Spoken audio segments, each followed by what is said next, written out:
The High-Reach Extendable Turret, or HRET, provides ARFF firefighters with many tactical advantages useful in aircraft rescue and firefighting. In tests, an HRET with a skin-penetrating nozzle outperformed a standard roof-mounted turret and handline. High-Reach Extendable Turret is an excellent tool for us to use on the ARFF fireground. You can conserve agent because you are more effective and precise in your agent application. There are many different uses for an HRET vehicle.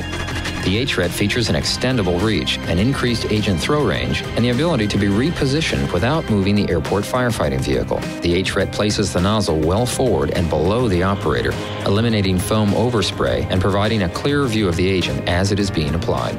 The truck's ability to position the nozzle nearer to and in alignment with the target allows more precise aiming, reduces disruption from wind, and helps conserve agent. It's basically a tactical truck. You can serve your agent quite well. You can go over here and fight a pull fire. You can go over here, fight an engine fire. You're using it for many smaller different purposes.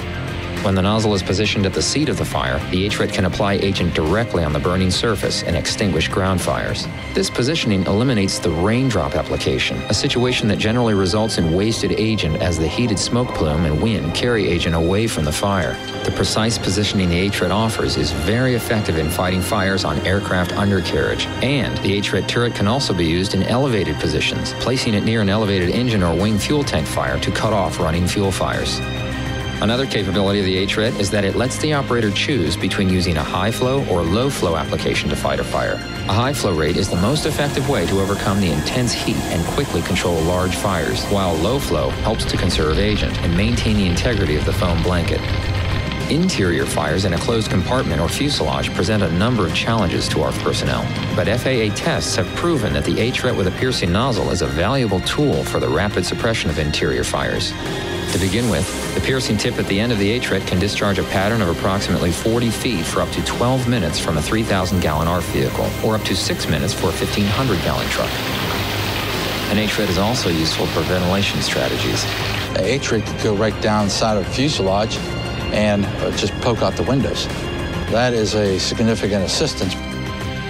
Combined with ventilation, the application of water into the interior of an aircraft using a penetrating nozzle provides for rapid cooling and fire knockdown, all resulting in extended survivable conditions throughout the aircraft that can allow equipment and personnel to commence rescue operations in a less hazardous environment. An ARFF vehicle with an HRET can be equipped to dispense dry chemical or clean streaming agent like Halon 1211 or Halotron 1. Complementary agent can also be dispensed through individual hose reels or through combined agent systems, which mix one or more complementary agent lines with a water foam line. In addition to complementary agent hose reels, there are HRET options available that discharge selected complementary agents at the tip of the boom, or in some cases through the piercing tip. These units can discharge agent to any position that the complementary discharge nozzle on the elevated boom can reach. HRETs are also designed to help gather firefighting intelligence. Some of the features that a high-reach extendable turret have are a FLIR camera, spot, and flood lighting, and color cameras. So we can use this boom in multiple scenarios to get us a good indicator and read on what's going on inside the aircraft, outside the aircraft. These things will actually fit inside the door. We can actually take a look inside the door as well. The FAA and other groups have conducted studies to better understand the capabilities of the high-reach extendable turret. Many of these are posted on the FAA's ARFF website. This video will arm you with some of the information that you will need to be effective with this powerful tool.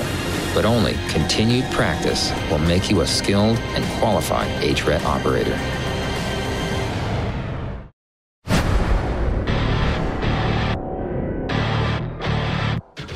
When the adrenaline gets going, you're going to perform the way you practice. If you don't practice, you may or may not fall back on good habits.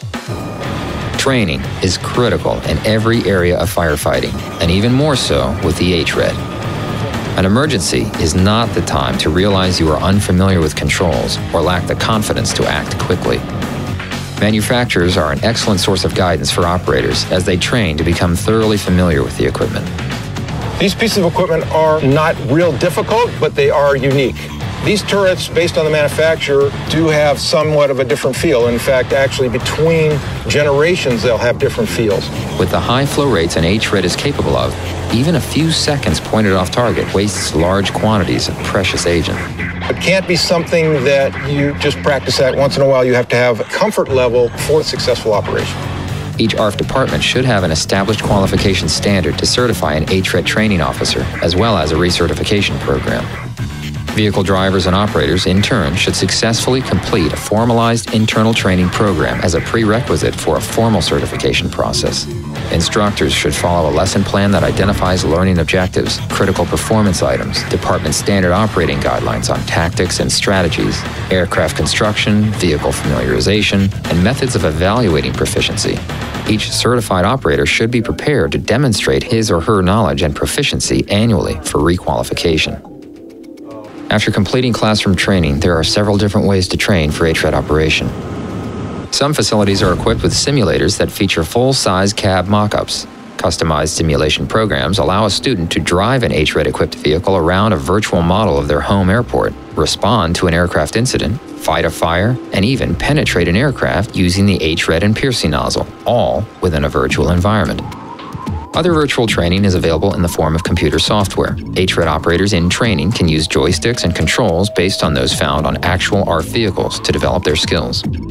Whether you are training virtually or with real equipment, it is important to remember that HRET controls are designed to be operated from either the driver's seat or the right-hand seat, so training operators from either seat may be necessary. Each seat offers different views of the controls, the boom, and the aircraft or training mock-up. Operators should also practice operating joysticks and controls with both hands, not just their dominant hand. Making the best use of an HRET turret requires different techniques than those you might use with a conventional turret.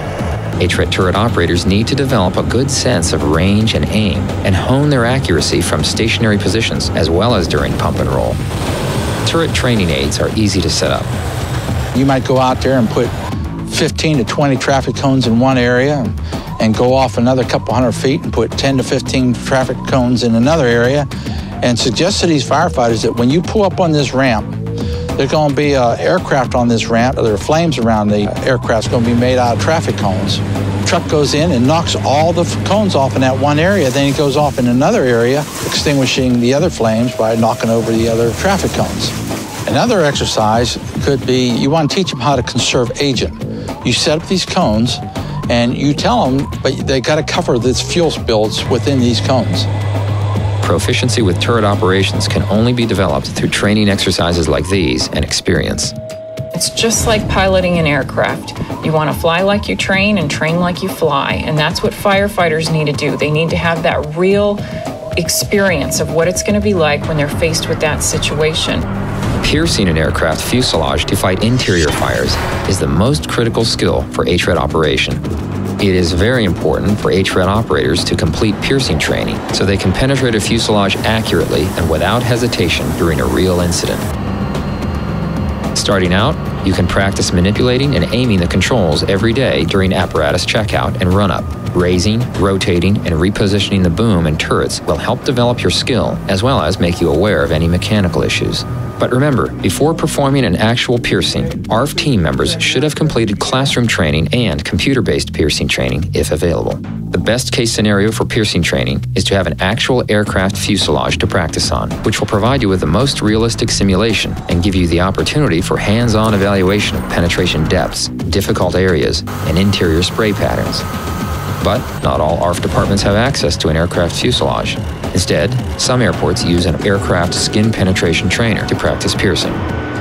We now have the penetration aircraft skin trainer. You'll see this around the country, in fact around the world. The aluminum is very similar to many different types of aircraft, and it feels just like the aluminum that you'll go through on an aircraft. The stable, stationary, or portable structure puts the panels at the same height as the fuselage of the airport's most common aircraft. The panels may be movable or replaceable to simulate different aircraft types. When piercing a skin penetration trainer like this, you should always have a safety spotter present. There is a problem with people using other things, other stuff, to penetrate and practice. None of them come close to simulating an aircraft fuselage. We saw that folks have been practicing on barrels or cars, things that might not really represent in real life, having to get up really high. We still have people wanting to use a steel bus, for instance. You use that, you can actually bend the tip, put your trucks out of service for a while. To practice approach distances and aiming, you can simply wrap some colored ribbon around a few links on a tall chain-link fence. Make sure they are at different heights to simulate low, mid, and high range attack positions. Practice approaching, setting up, and stopping the vehicle at an appropriate distance from the fence. Use the controls to raise the boom and pierce the fence link in one of the identified areas. This is not a substitute for piercing training, but it will help you develop eye-hand coordination, attack angle, and precision. Good HRET operators know that piercing proficiency is all about developing a feel for the controls and equipment. You should become familiar with the feeling of the tip or guide piece as it first touches the aircraft or trainer skin, and the forces and sounds of the actual piercing. Be aware of the sounds and movements associated with water pumping through the piercing tip and discharging on the other side of the panel, and learn to recognize the feeling of aluminum pulling against the tip as it exits the hole. By feel, you should be able to minimize drag, ensuring that you penetrate and withdraw the tip in as straight and steady a motion as possible. Some HRET models require that the piercing tip always remain in line with the boom during piercing operations. However, it is advisable that the piercing tip should be as perpendicular to the aircraft body as possible. When piercing passenger aircrafts, the piercing tip should always be horizontal to the ground or aircraft deck so as to avoid the pattern being blocked between seat backs.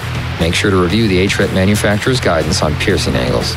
By doing this, you will minimize wear and tear and prevent damage to the tip and HRET assembly. HRET booms can rotate 30 degrees off centerline to either side without the need for stabilizers. This is helpful for final positioning of the tip and for multiple penetrations. However, rotating the turret during piercing will damage the penetrating assembly. While many HRETs come standard with automatic or programmed boom controls to pre-position attack positions or perform auto bedding, you should also be competent in achieving these positions manually without automatic functions. If you have a pre-programmed setting and you're doing a lot of other things and listening communications and you have a total disaster on your hands, yes, a pre-programmed setting may come in handy then. Other than that, make it a rule that you always operate in the manual mode. Manual override procedures for joystick, electrical, or hydraulic failure can be found in your HRET Owner's Guide. HRET and piercing training should be conducted in all lighting conditions. Night training will help operators get used to artificial lighting conditions. You should also train with FLIR cameras, which can be useful in low visibility response as well as to identify heat signatures in any lighting conditions. FLIR training will help you identify piercing locations, evaluate firefighting effectiveness, and plan your next step. And then that way you can be assured if you go out there at night, you're prepared to make that penetration. Safety is the most important part of any firefighting operation, and safety training is critical for HRET operators. As with most other ARFF tools, there are safety concerns with the HRET that firefighters must be aware of during both training and when responding to real-life incidents. First, a straight stream of water can itself be dangerous. At 250 pounds per square inch, water can knock people over, blow them off wing, or push them back into the burning aircraft. It can rip escape slides off a plane and push fire to uninvolved locations.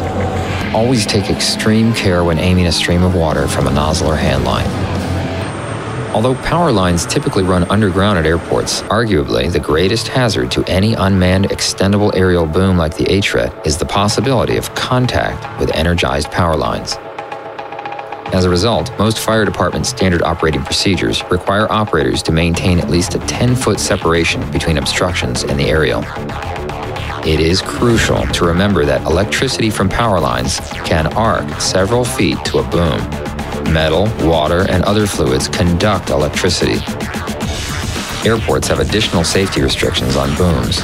Raising an HRET in an obstruction-free zone can be very dangerous for taking off or landing aircraft and may violate the restrictions imposed by Part 77, Objects Affecting Navigable Airspace.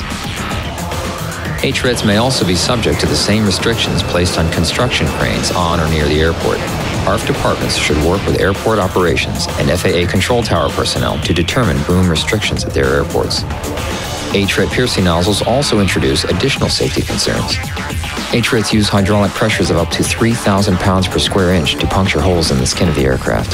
The sheer force of a penetration can be extremely hazardous to ARFF crews, aircraft occupants, or anyone in close proximity to them.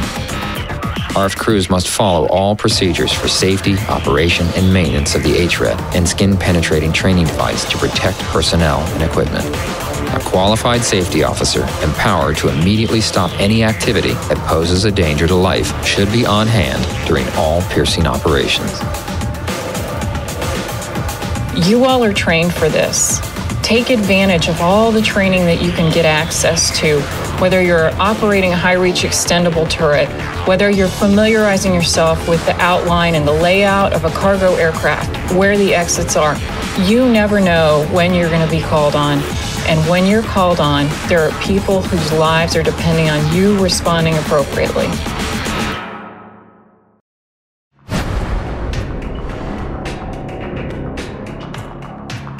It was around 1989, 1990. I was in the United States Air Force, transitioning then at the time into civilian life, into fire chief at a Midwestern airport here. I first started noticing the research vehicles. It was a P-19 crash truck. And on top of this P-19 crash truck, I noticed they had a boom. It was a HRET, as they call it now, and I was very interested in it. I thought that this was going to be very important technology for the future of aircraft rescue. A lot of people just didn't know a lot about the technology. We were placing these HRETs on top of trucks that were 9.5 feet wide, same as two-story buildings, on 6 tires with a 50-foot flagpole on top of it. That's what it was like.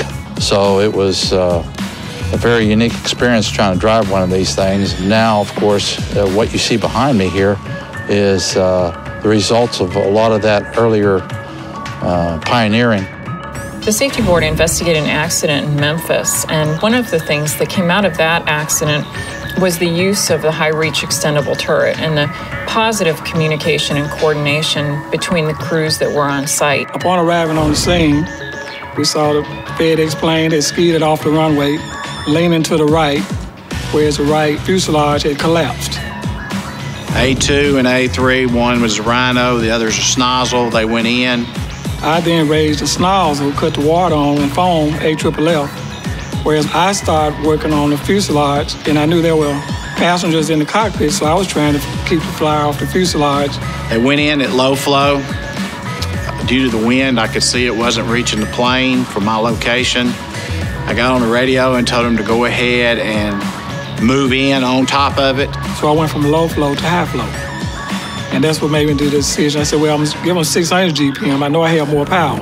And at that moment, I made just an instant decision to go from low flow to high flow. And once I did, I succeeded in putting foam and water on the rest of the aircraft. I was still getting heat signature readings from the thermal imaging cameras on A3. The only access into the area of the cargo where we were getting the heat reading was from the cockpit area. It was like a 2-foot square access hole. I said, I want you to come over. I want you to penetrate the plane on the left side, right in front of the left wing. That took care of our heat reading, whatever it was. I don't know if it was trapped heat that got between the insulation and the body of the plane, but whatever it was, it took care of it.